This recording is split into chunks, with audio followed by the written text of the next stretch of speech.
네, 안녕하세요. 랑랑 부동산 재테크입니다. 오늘은 부동산의 가장 기본이라고 할 수 있는 아파트 평당 가격에 대해서 알아볼 건데요. 대구에 있는 전체 수많은 아파트를 알아볼 건 아니고 지하철 노선이 있는데 가장 가까이에 있는, 즉 역세권 아파트들의 평당 가격을 한번 알아볼 것입니다. 이 역세권에 대한 기준이라고 하면 모호한 부분이 많은데 기본적으로 500m 안에 있는 아파트들을 우선적으로 설정하였고요. 만약에 이제 그 정도로 가까운 아파트가 없다라고 했을 때는 이제 다소 거리가 있더라도 가장 가까운 것들을 한번 조사를 해보았습니다. 평수 같은 경우에는 아파트 단지 안에서도 여러 평수가 있다 보니까 일반 가족들이 가장 많이 살고 있는 32평을 기준으로 조사를 하였고요. 이게 처음에는 역마다 조금씩은 다 평균적인 수치가 있을 것이다, 이렇게 가정을 하고 시작을 했었는데, 조사를 하다 보니까 바로 옆에 있는 아파트라고 할지라도 이 평당 가격들이 너무 달라서 처음에 취지와는 다르게 진행이 된 부분이 있거든요. 이제 이 차이에 있어서 가장 큰 요소가 무엇이었냐 하면 바로 건축 연도였습니다. 지어진 지 얼마나 되었는가에 따라서 아파트 가격 차이가 엄청나게 컸거든요. 그래서 이제 앞으로 말씀드리는 것들은 그런 것들을 조금 감안해서 들으시길 바랍니다. 그리고 가격 같은 경우에는 국토부 실거래가를 참고하였습니다. 오늘은 2호선을 먼저 소개해 드릴 거고요.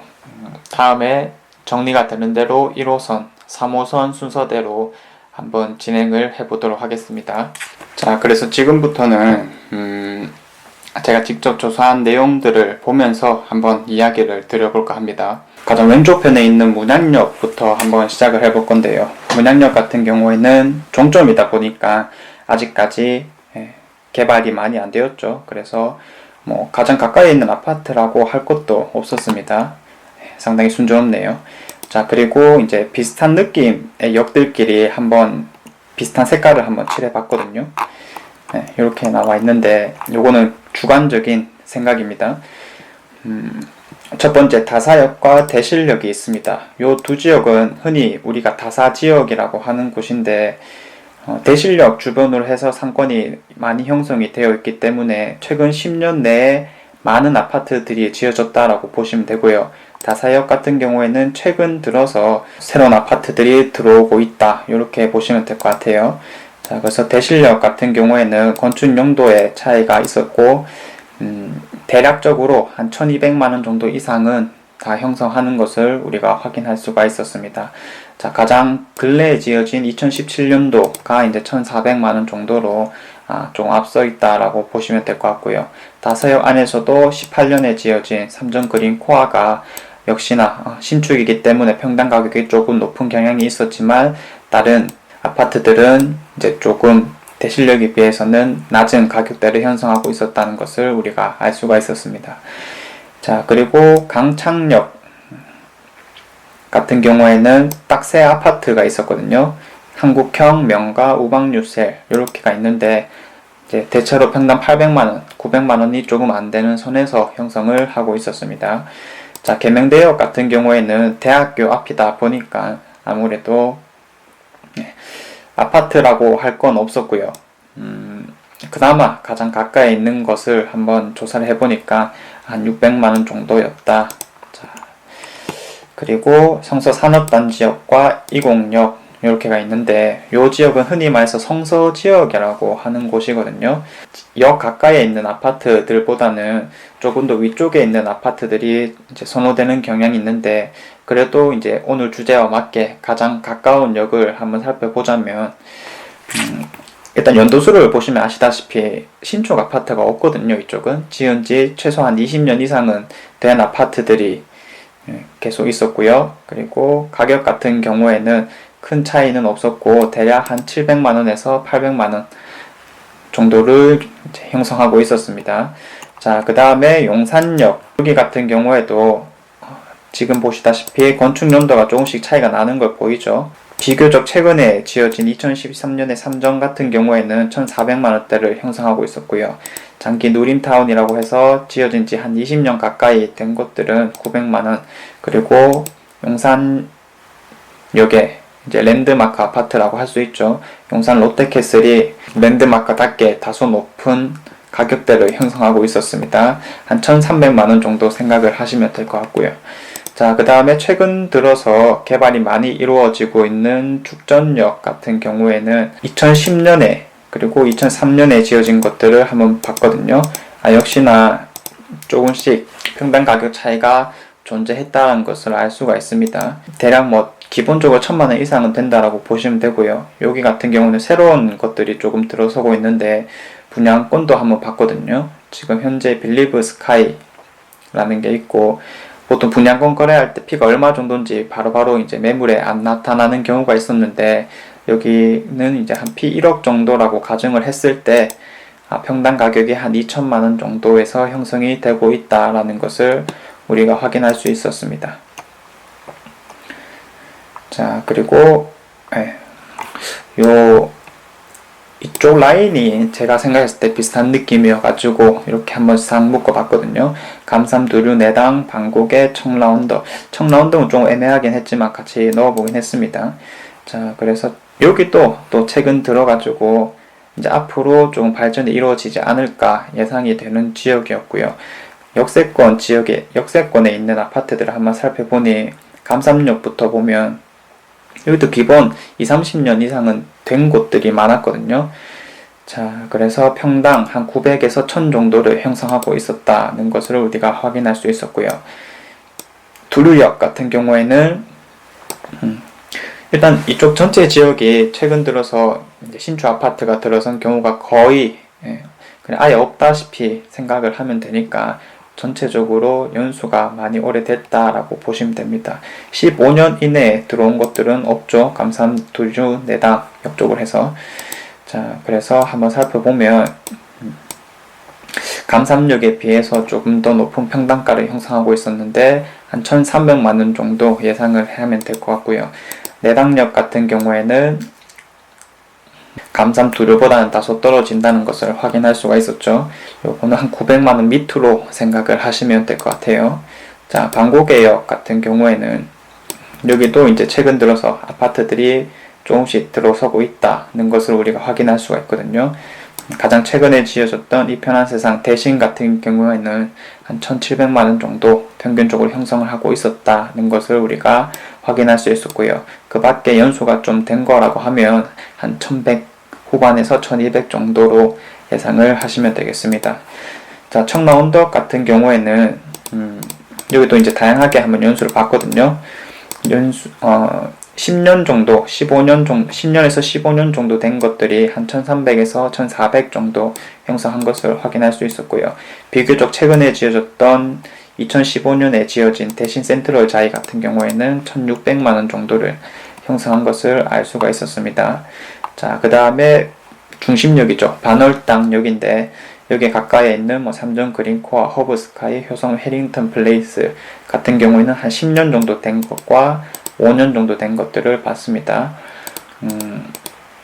조금씩 차이는 있었지만 한 1400 그리고 1500 정도 이제 예상이 가능했었고요.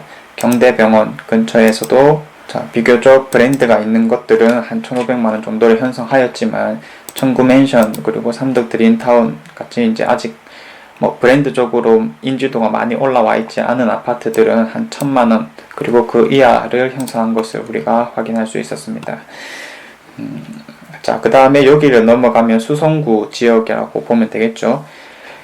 대구은행역, 범어역, 수성구청역. 자, 여기가 나왔는데 대구은행역 같은 경우에는 자, 기본적으로 여기서부터는 이제 1,000만원이 다 넘어가고 2,000만원에 가까운 것들이 많이 있다라고 보시면 되거든요. 올해 전에 지어졌던 것들은 한 1,200 정도를 형성하였지만 15년 정도 된 것은 1,600 이상을 형성하였다는 것을 우리가 알 수 있고요. 범어역 조사하면서 가장 비싼 아파트였거든요. 49평 기준으로 15억 정도가 했었는데 두산 위브 더 제니스가 평당 3천만 원 정도를 형성하는 것을 알 수가 있었습니다. 그리고 이제 화성파크 리젠시, 버머 롯데캐슬 같은 것들을 보니까 한 2천만 원 조금 안 되는 수준이거나 2,500 수준이거나 이제 이런 식으로 평당가를 형성하고 있었고요.